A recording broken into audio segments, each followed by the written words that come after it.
நண்பர்களே, இனி வருகின்ற நாட்கள் அனைத்தும் சிவனின் அருளால் உங்கள் வாழ்க்கையில் இருக்கக்கூடிய மிகப்பெரிய பிரச்சனை தற்போது முடிவுக்கு வரப்போகுதுங்க.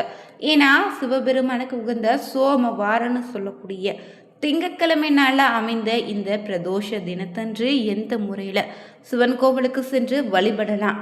மேலும் இந்த நாளில் பார்த்தீங்கன்னா சிவனுக்கு நடக்கக்கூடிய அபிஷேகத்தில் கலந்து கொள்வதால் நமக்கு ஏற்படக்கூடிய பலன்கள் என்னென்னு தான் இந்த பதிவில் பார்க்க போகிறோங்க.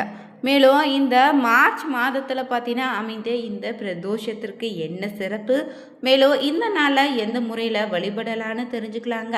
மேலும் நீங்கள் புதியவராக இருந்தீங்கன்னா மறக்காமல் சேனலை சப்ஸ்கிரைப் பண்ணிவிட்டு கூடவே இருக்க பெல் பட்டனை கிளிக் பண்ணிக்கோங்க. தனிப்பட்ட முறையில் உங்கள் ஜாதக ரீதியாக இருக்கக்கூடிய பிரச்சனைக்கு சரியான ஒரு பரிகாரத்தை பெற்றுக்கொள்ள வீடியோவில் பார்த்தீங்கன்னா டிஸ்கிரிப்ஷனில் ஃபோன் நம்பர் கொடுத்துருக்கோம். அந்த நம்பருக்கு நீங்கள் கால் பண்ணி தெரிஞ்சுக்கலாம். வாங்க நண்பர்களே, வீடியோக்குள்ளே போகலாம். சிவனின் அருளால் பார்த்திங்கன்னா நிச்சயம் நம்ம வாழ்க்கையில் எப்போதுமே முன்னேற்றம் தாங்க. சிவனை வழிபடக்கூடியவங்க நிறைய பேர் இருந்தாலும் பலருக்குமே விருப்பமான ஒரு விரதம்னா அது பிரதோஷ விரதமாக தான் சொல்லுவாங்க. ஏன்னா சிவனுக்குரிய அஷ்ட விரதங்களில் 8 வகையான விரதங்கள் தான் பிரதோஷ விரதமும் ஒன்றுங்க. திரியோததி திதியிலேயே பிரதோஷ வழிபாட்டினை நாம் மேற்கொள்வோம். வளர்பிறை தேய்பிரைன்னு மாதத்தில் பார்த்தீங்கன்னா 2 பிரதோஷங்கள் வருவதுண்டு. சில சமயங்களில் அரிதாக ஒரு மாதத்தில் 3 முறை கூட பிரதோஷம் வருங்க. இதை தவிர பார்த்தீங்கன்னா தினமுமே மாலை 4:30 6 மணி வரையிலான காலத்தை நித்திய பிரதோஷம்னு சொல்லுவாங்க. இந்த நேரத்தில் சிவனை வழிபட்டால் பல மடங்கு நமக்கான பலன் உண்டுங்க. தேவர்கள், முனிவர்கள், ரிஷிகள்னே சித்தர்கள் உள்ளிட்ட அனைத்து தெய்வங்களுமே பார்த்தீங்கன்னா சிவபெருமானை பூஜை செய்து வழிபட்டு வேண்டிய வரங்களை நிறைவேற்றி கொள்ளக்கூடிய நேரம்தான் பிரதோஷ வேலைன்னு சொல்லுவாங்க. எப்படிப்பட்ட தோஷங்களையும் துன்பங்களையும் பாவங்களையும் போக்கி நம்ம வாழ்க்கையில் சந்தோஷங்களை வழங்கக்கூடிய ஒரு சக்தி வாய்ந்த நேரம் பார்த்திங்கன்னா இந்த பிரதோஷ விரதத்திற்கு உண்டுங்க. தொடர்ந்து நீங்கள் 12 ஆண்டுகள் பிரதோஷ விரதம் இருந்து சிவனை வழிபட்டா அவங்களுக்கு நிச்சயம் பார்த்தீங்கன்னா சிவலோக பதவி கிடைக்குன்னு சொல்லுவாங்க. அதே போல் இந்த சிவபெருமானுக்கே உகந்த முக்கியமான விரத நாட்களில் ஒன்று தாங்க இந்த பிரதோஷம். இவற்றில் சனியும் திங்கக்கிழமையில் வரக்கூடிய பிரதோஷம் ரொம்பவே சிறப்பும் சக்தி வாய்ந்த நாளாக சொல்லுவாங்க. பிரதோஷத்தினே சோமவாரன்னு சிவபெருமானுக்கு உகந்த நாளுங்க. திங்கக்கிழமையில தான் சோமவாரன்னு நம்ம சொல்கிறோம். சோமன்னா பார்வதியோடு கூடிய சிவபெருமானு அர்த்தமா. சந்திரன்னு பொருள் கூட இதற்கு உண்டுங்க. சாபத்தால் தன்னுடைய கலைகளை ஒவ்வொன்றாக இழந்து வாடிய சந்திரன் பார்த்தீங்கன்னா சிவபெருமானின் அருளால் சாபம் நீக்க பெற்றதோடு சிவபெருமானின் தலையிலும் இடம் பிடித்தார். அப்படிப்பட்ட சந்திரனுடைய தவத்துக்கும் வழிபாட்டிற்கும் மனம் இறங்கிய சிவபெருமான் பார்த்தீங்கன்னா நவகிரகங்களில் ஒருவராக திகழக்கூடிய வாய்ப்பையும் சந்திர பகவானுக்கு கொடுத்துருக்காராம். அப்போது சந்திரன் பார்த்தீங்கன்னா தனக்குரிய நாளில் மக்கள் விரதம் இருந்து வழிபட்டாங்கன்னா தங்கள் நல்ல பலனை வழங்க வேண்டுன்னு பரமேஸ்வரரை வேண்டிக்கிட்டாரு. அதன்படி தோன்றியது தாங்க இந்த சோமவார பிரதோஷ விரதம். இந்த பிரதோஷ நாளில் பார்த்தீங்கன்னா சந்திர திசை நடப்பவங்களும் சந்திரனுடைய லக்னாதிபதியாக கொண்டவங்களாக இருந்தீங்கன்னா கோவிலுக்கு சென்று பிரதோஷ வழிபாட்டில் கலந்துக்கோங்க. மன நிச்சயம் பார்த்தீங்கன்னா நிம்மதியடையும், மகிழ்ச்சி உண்டாகும்.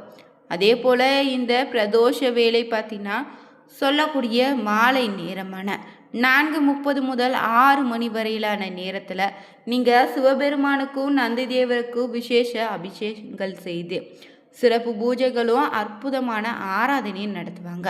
இந்த ஒரு வழிபாட்டில் நீங்கள் கலந்து கொண்டீங்கன்னா மனதில் இருக்கக்கூடிய குழப்பங்கள் நிச்சயம் நீங்கி மன அமைதி உண்டாகும்.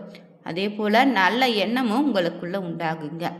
இந்த சோமவார பிரதோஷ தினத்தில் நீங்கள் சிவன் கோவில்களில் அர்ச்சனைக்கு வில்வம் அடித்து நந்தி தேவருக்கு செவ்வரளியும் அருங்கம்புல் மாலையும் கொடுத்து வழிபட்டால் நீங்கள் நினைத்தது அனைத்தும் நிச்சயம் நிறைவேறுங்க.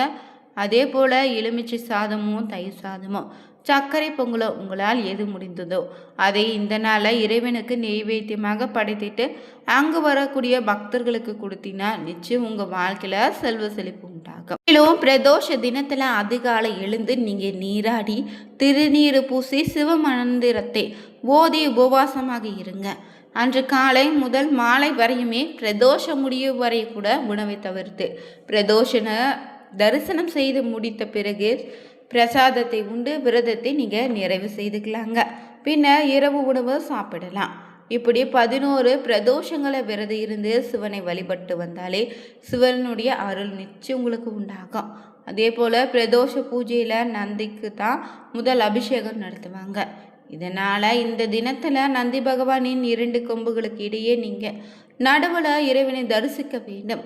பிரதோஷ பூஜையில் நந்தி பகவானை வழிபட்டிங்கன்னா சகல தெய்வங்களை வழிபட்ட பார்த்தீங்கன்னா பலன் உண்டுங்க. அதே போல் இந்த நாளை என்ன செய்யலாம் செய்யக்கூடாதுன்னு சில விஷயங்களும் சொல்லியிருக்காங்க. இந்த நாளில் பார்த்தீங்கன்னா பிரதோஷ நாட்களில் அபிஷேகத்திற்கு தேவையான பொருட்களை நீங்கள் வாங்கி கொடுக்கலாம். அதே போல் வில்வ இலைகளை கொண்டு சிவனை வழிபட்டால் சிறப்பான பலன் உண்டுங்க.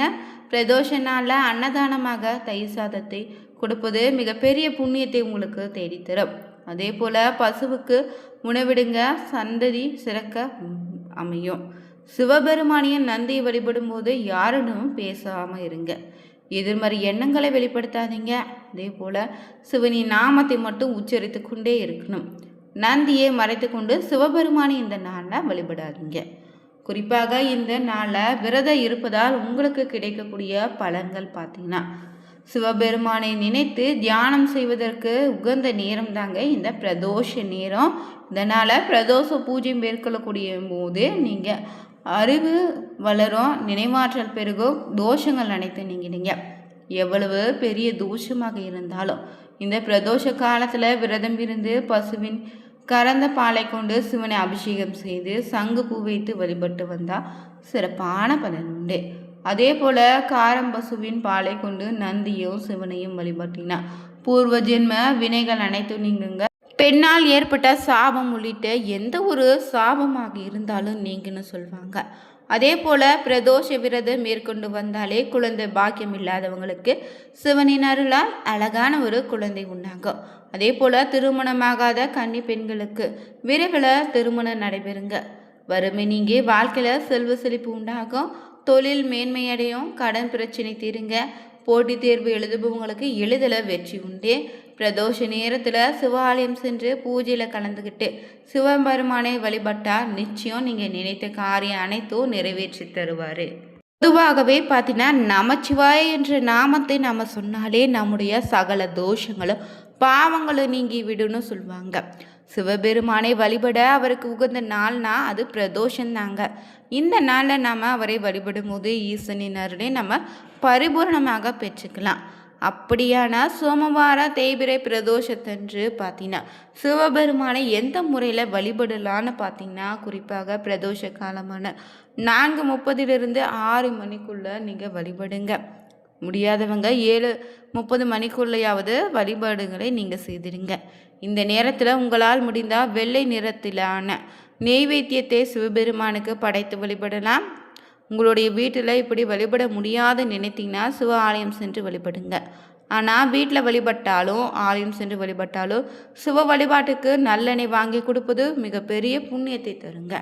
இதே போல் தீபமானது இருளை நீக்கி ஒளியை தரக்கூடியதாக இருப்பதால் நம்முடைய வாழ்க்கையில் இருக்கக்கூடிய துன்பம் துயரம் தோஷனை அனைத்தையும் நீக்கி நம்ம வாழ்க்கையில் பார்த்தீங்கன்னா இன்பத்தையும் மகிழ்ச்சியும் செல்வத்தையும் வெளிச்சத்தையும் தரக்கூடிய நாள் தாங்க இது.